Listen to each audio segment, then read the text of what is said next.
Hello दोस्तों, नमस्कार। अभी की सबसे बड़ी खबर आ रही है, जहां पर ड्रैगन का तिब्बत को लेकर नया खेल। चीन ने तिब्बत में शुरू कर दी अपनी सेना में भर्ती। सभी तिब्बती छात्रों को 8वीं से प्रशिक्षण होगा। जरूरी बताएंगे क्या है नया प्लानिंग। साथ ही श्रीलंका ने भारत को लेकर चीन को दिया सबसे बड़ा झटका, भारत को सौंप दिया मटाला अंतरराष्ट्रीय एयरपोर्ट का प्रबंधन। बताएंगे रूसी कंपनियों को लेकर भी बड़ी खबर है। तो वहीं भारत आ रहे तेल टैंकर पर हुती विद्रोहियों ने दागी मिसाइल, कहा जारी रहेंगे फलस्तीनियों के समर्थन में हमले। तो वहीं संदेश खाली से हथियार मिलने पर ममता सरकार पर बरसे दिलीप घोष। बंगाल पर आतंकियों का कब्जा जैसा दिया बयान। सारी जानकारियां बताएंगे दोस्तों, बने रहेगा आप लोग वीडियो के अंत तक। और खबरों में आगे बढ़ने से पहले अगर आप भी अपने भारत का पुरजोर समर्थन करते तो इस वीडियो को लाइक करके, चैनल को सब्सक्राइब करके, बेल आइकन दबा के कमेंट में जय हिंद जरूर कहिएगा। बात करें पहले बड़ी खबर की, जहां चीन ने तिब्बत में शुरू कर दी अपनी सेना में भर्ती। सभी तिब्बती छात्रों को 8वीं से प्रशिक्षण कर दिया मैंडेटरी, जरूरी। जी हाँ, चीन की सेना पीपुल्स लिबरेशन आर्मी यानी पीएलए ने तिब्बत में युवाओं के लिए अनिवार्य सैन्य भर्ती शुरू कर दी है। इसके पीछे चीन का दोहरा मकसद छुपा हुआ है। पहले उद्देश्य युवाओं को उनकी पारंपरिक जीवन शैली से अलग करके तिब्बती संस्कृति को कमजोर करना। यह तिब्बतियों का प्रमुख हान चीन संस्कृति में शामिल करने के चीन के लक्ष्य को आगे बढ़ाता है। दूसरा, पीएलए को इन तिब्बती रंग रूटों को भारत के साथ ऊंचाई वाले सीमावर्ती क्षेत्रों में तैनात करने की उम्मीद है। यहाँ नियमित चीनी सैनिक अक्सर ऊंचाई की बीमारी से जूझते हैं, जबकि कठोर परिस्थितियों के आदि तिब्बती ऐसी तैनाती के लिए बेहतर अनुकूल होंगे। तिब्बत में चीनी सरकार पीपुल्स लिबरेशन आर्मी के एक निर्णय के बाद अब सभी छात्रों को 8वीं कक्षा से शुरू होने वाले सैन्य प्रशिक्षण में भाग लेना आवश्यक कर दिया है। जी हाँ, यानी कि चीन बहुत बड़ी चाल चल रहा है। एक तरफ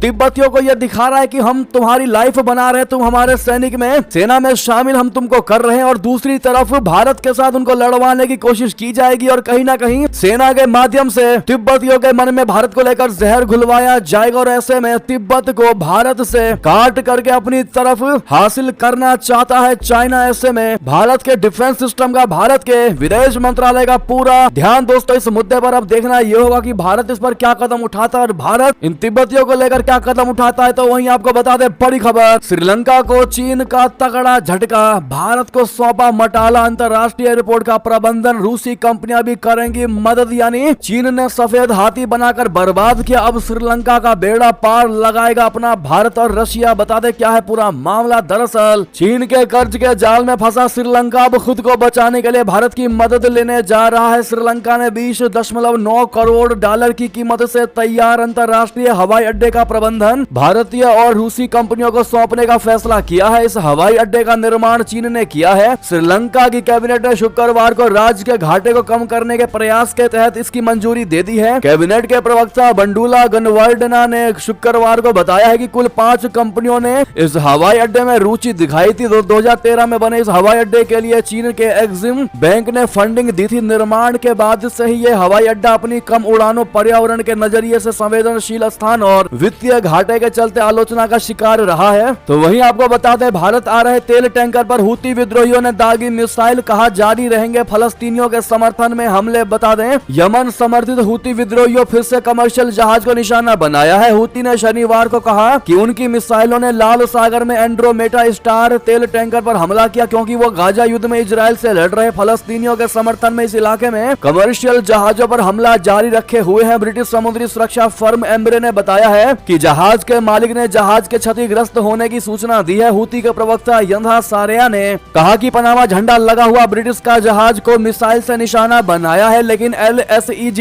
डेटा और एम्ब्रे के अनुसार शिपिंग डेटा से पता चलता है कि इसे हाल ही में बेचा गया था और इसका वर्तमान मालिक सेशेल्स में है। ये टैंकर रशिया से जुड़े व्यापार में लगा हुआ है। एम्ब्रे ने कहा ये प्रीमोक्स रशिया से वाड़ीनार भारत के रास्ते में था। तो वहीं आपको बता दें, सामने आया आतंकी मसूद अजहर सोशल मीडिया पर देगा सवालों का जवाब। पाकिस्तानी फोन नंबर किए जारी। बता दें, भगोड़ा आतंकवादी मौलाना मसूद अजहर अलवी हर सुबह और दोपहर में अपने अनुयायियों के सवालों का सीधे जवाब देने शुरू करने वाला है। अंतर्राष्ट्रीय स्तर पर प्रतिबंध आतंकी संगठन जैशे मोहम्मद का प्रतिनिधित्व करने वाला सोशल मीडिया चैनलों ने गुरुवार को इसकी घोषणा की। आपको बता दें कि 2 साल पहले पाकिस्तानी अधिकारियों ने दावा किया था कि अजहर अफगानिस्तान में तालिबान के संरक्षण में रह रहा था। द प्रिंट की रिपोर्ट के मुताबिक मुझसे कुछ भी पूछें यानी आस्क मी एनीथिंग सर्विस की घोषणा जैशे मोहम्मद के मकतब उल रबीता या ऑफिस फॉर कम्युनिकेशन की ओर से की गई है। तो वहीं आपको बता दें, अमेरिकी विदेश मंत्री का सबसे बड़ा आरोप, कहा अमेरिकी राष्ट्रपति चुनाव में दखल दे रहा है चीन। जी हां, अमेरिका के विदेश मंत्री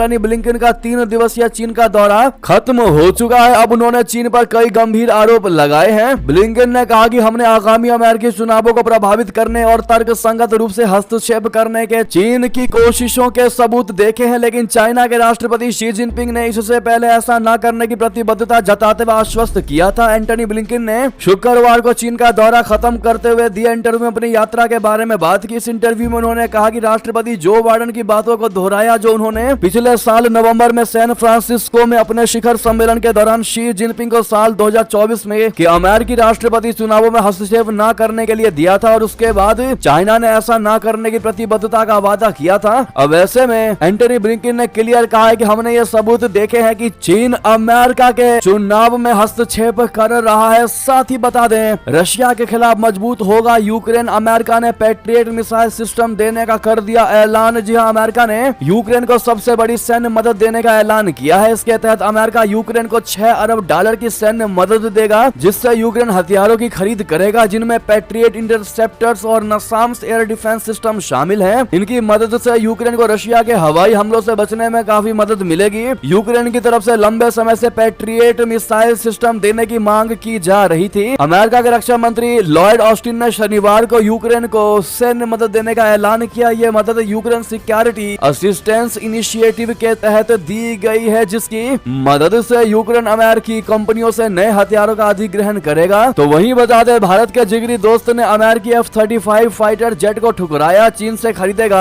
J-25 जनरेशन का विमान। दरअसल F-35 लड़ाकू विमान की जबरदस्त हार है, जिसका अंदाजा अमेरिका ने सपने में भी नहीं सोचा होगा। 5वीं पीढ़ी के लड़ाकू विमान F-35 लाइटनिंग सेकंड को खारिज करने के बाद संयुक्त अरब अमीरात को लेकर रिपोर्ट आई है कि वो चीन से 5वीं पीढ़ी के J-20 स्टील्थ लड़ाकू विमान खरीदने की योजना बना रहा है। चीन के चेंगदू एरोस्पेस कॉर्पोरेशन ने चीन की वायुसेना People's Liberation Army Air Force यानी पलाफ के लिए twin jet all weather stealth लड़ाकू विमान चेंगदू J-20 को डिजाइन और डेवलपमेंट किया था और इस बात की प्रबल संभावना बन गई है कि यूएई और चीन जल्द ही एक बड़े सौदे का ऐलान कर सकते हैं। तो वहीं आपको बता दें, पाकिस्तानी नौसेना को मजबूत कर रहा है चाइना। पड़ोसी के लिए 8 हंगोर श्रेणी की पनडुब्बियां बना रहा है ड्रैगन। दरअसल चीन भारत के खिलाफ पाकिस्तानी नौसेना को मजबूत करने में जुटा है। इसी के तहत चीन ने 8 हंगोर श्रेणी की पनडुब्बियों के निर्माण कार्यक्रम की शुरुआत कर दी है। चीन ये आधुनिक पनडुब्बियां पाकिस्तान के लिए ही बना रहा है। इस पनडुब्बी सौदे से चीन और पाकिस्तान का द्विपक्षीय संबंध और मजबूत होंगे। चीन के शुआंग लियू बेस पर Wuchang ship building industry group ने शुक्रवार को इन पनडुब्बियों के निर्माण कार्यक्रम की शुरुआत की। इस दौरान पाकिस्तानी नौसेना के चीफ एडमिरल नवीद अशरफ भी मौजूद रहे। चीन और पाकिस्तान के बीच हुए सौदे के तहत हंगोर श्रेणी की 4 पनडुब्बियों का निर्माण चीन में होगा और बाकी की 4 पनडुब्बियों का तकनीक ट्रांसफर समझौते के तहत पाकिस्तान के कराची में स्थित Karachi shipyard and engineering works में तैयार किया जाएगा। और ये पनडुब्बियां अत्याधुनिक स्टील्थ तकनीक से लैस हैं, जिसमें आधुनिक हथियार सेंसर्स लगे हुए हैं। तो वहीं बता दें, पाकिस्तान को गुलाम बनाने वालों से समझौता करने से अच्छा मैं जेल में रहने को तैयार हूं। जी हां, इमरान खान का बड़ा बयान। पाकिस्तान के पूर्व प्रधानमंत्री इमरान खान ने उन लोगों के साथ कोई भी समझौता करने से इनकार कर दिया है जिन्होंने देश को गुलाम बना दिया है और उन्होंने कहा कि वो 9 और साल जेल में रहने के लिए तैयार हैं, लेकिन इन लोगों के साथ कभी कोई समझौता नहीं करेंगे। पाकिस्तान तहरीक इंसाफ यानी पीटीआई पार्टी के 28वें स्थापना दिवस पर शुक्रवार को जारी संदेश में इमरान खान ने कहा कि देश पर तानाशाही थोपी गई है, जो अर्थव्यवस्था, शासन, लोकतंत्र और न्यायपालिका के विनाश का आधार बन रही है। जेल में बंद इमरान खान ने कहा, यह देश के लिए मेरा संदेश है कि मैं वास्तविक आजादी के लिए आवश्यक कोई भी बलिदान दे दूंगा, लेकिन अपने देश की आजादी से कभी समझौता नहीं करूंगा। उन्होंने कहा, अगर मुझे 9 और साल जेल में रहना पड़ा तो मैं जेल में बिता दूंगा, लेकिन मैं उन लोगों के साथ कभी समझौता नहीं करूंगा जिन्होंने मेरे देश को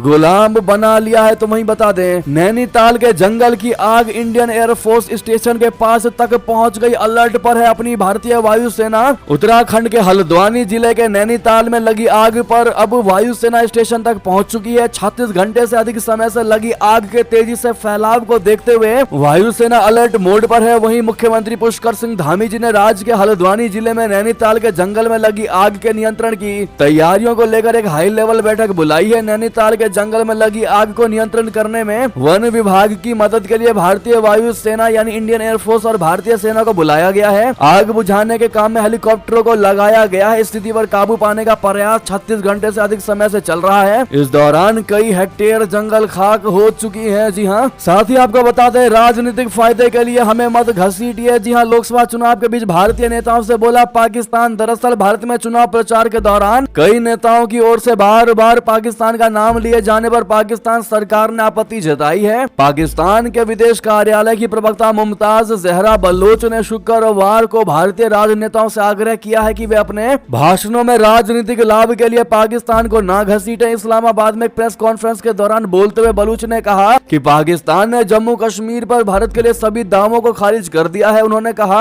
कि भारतीय राजनेता चुनावी उद्देश्यों के लिए भारत के लोक लुभावन रैलियों में पाकिस्तान को घसीटने की अपनी गलत आदत को बंद करें। तो वहीं आपको बता दें, संदेश खाली से हथियार मिलने पर ममता बनर्जी पर बरसे दिलीप घोष। कहा बंगाल पर आतंकियों का है कब्जा। जी हां, संदेश खाली में हथियार मिलने के बाद एक बार फिर पश्चिम बंगाल की राजनीति में उबाल आ गया है। भाजपा सांसद दिलीप घोष ने आरोप लगाया है कि बंगाल पर गुंडे और आतंकियों का कब्जा हो गया है। वहीं बंगाल विधानसभा में नेता विपक्ष शुभेंदु अधिकारी ने बंगाल सरकार पर गंभीर आरोप लगाए हैं और दावा किया है कि संदेश खाली में मिले हथियार विदेशी हैं। शुभेंदु अधिकारी ने मांग की है कि टीएमसी पार्टी को आतंकी संगठन घोषित कर देना चाहिए। भाजपा नेता और पार्टी के पूर्व प्रदेश अध्यक्ष दिलीप घोष ने संदेश खाली से हथियार मिलने पर राज्य की टीएमसी सरकार पर तीखा हमला बोला और कहा कि राज्य अब आतंकियों के लिए जन्नत बन गया है। दिलीप घोष ने कहा कि आप इसी बात से बंगाल की स्थिति का अंदाजा लगा सकते हैं, जहां चुनाव कराने के लिए सीआईएसएफ, सीआरपीएफ और बीएसएफ को लाना पड़ रहा है। विपक्षी नेताओं को भी सुरक्षा दी जा रही है। राज्य किस स्थिति में पहुंच गया है? राज्य में गुंडे बदमाश खुलेआम घूम रहे हैं और पुलिस प्रशासन को उन्हें कैद में रखने के लिए मशक्कत करनी पड़ रही है। ऐसा लग रहा है कि राज्य पर गुंडे और आतंकियों का कब्जा हो चुका है। यह भ्रष्टाचार का केंद्र बन गया है और सार्वजनिक संपत्ति को लूटा जा रहा है। इसके बावजूद टीएमसी सत्ता में बना रहना चाहती है, लेकिन आम जनता इसे बर्दाश्त नहीं करेगी और इसके खिलाफ खड़ी होगी। तो वहीं आपको बता दें, आतंकवाद और नक्सलवाद को खत्म करने के लिए मोदी को तीसरी बार प्रधानमंत्री बनाए। जी हां, गुजरात में अमित शाह जी का बड़ा बयान। केंद्रीय गृह मंत्री अमित शाह जी ने शनिवार को कहा कि यदि नरेंद्र मोदी लगातार तीसरी बार प्रधानमंत्री बनते हैं तो वो देश से आतंकवाद एवं नक्सलवाद को खत्म कर देंगे और भारत को दुनिया की तीसरी सबसे बड़ी अर्थव्यवस्था बनाएंगे। उन्होंने भारतीय जनता पार्टी के उम्मीदवार मनसुख मांडविया के समर्थन में गुजरात के पोरबंदर में एक चुनावी रैली को संबोधित करते हुए कहा कि जब अनुच्छेद 370 हटाया गया तो कांग्रेसी नेता राहुल गांधी ने इस कदम का विरोध किया था और कहा था कि इसके कारण कश्मीर में खून की नदी बहेगी। तो वहीं आपको बता दें, झारखंड के पूर्व सीएम हेमंत सोरेन को लगा तगड़ा झटका। अंतरिम जमानत देने से पीएमएलए कोर्ट का इनकार। जी हां, झारखंड के पूर्व सीएम हेमंत सोरेन ने अपने बड़े चाचा राजा राम सोरेन के अंतिम संस्कार और श्राद्ध में शामिल नहीं हो पाएंगे। पीएमएलए कोर्ट ने अंतरिम बेल की उनकी याचिका नामंजूर कर दी है। झारखंड के पूर्व मुख्यमंत्री हेमंत सोरेन को अंतरिम जमानत नहीं मिली है। रांची की विशेष पीएमएलए कोर्ट ने भूमि घोटाला मामले में जेल में बंद झारखंड के पूर्व सीएम हेमंत सोरेन को अंतरिम जमानत देने से इनकार कर दिया है। पूर्व मुख्यमंत्री हेमंत सोरेन ने अपने चाचा के अंतिम संस्कार में शामिल होने के लिए कोर्ट से 13 दिनों की अंतरिम जमानत मांगी थी, जिस पर सुनवाई करते हुए कोर्ट ने उन्हें जमानत देने से इनकार कर दिया। जी हां दोस्तों, बहरहाल ऐसे में ये थी की सारी बड़ी खबरें। आपको हमारी खबर कैसी लगी? आशा करता हूँ बहुत अच्छी लगी होगी। अगर थोड़ी भी अच्छी लगी है तो इस वीडियो को दोस्तों में, भाइयों में, साथियों में, रिश्तेदारों में शेयर अवश्य कर दीजिएगा और अभी कर दीजिए इस वीडियो को लाइक, चैनल कर दीजिए सब्सक्राइब, बेल आइकन दबाइए, साथ ही कमेंट बॉक्स में लिख दीजिएगा जय हिंद जय भारत। और यहाँ तक बने रहने के लिए आप सभी का बहुत बहुत धन्यवाद।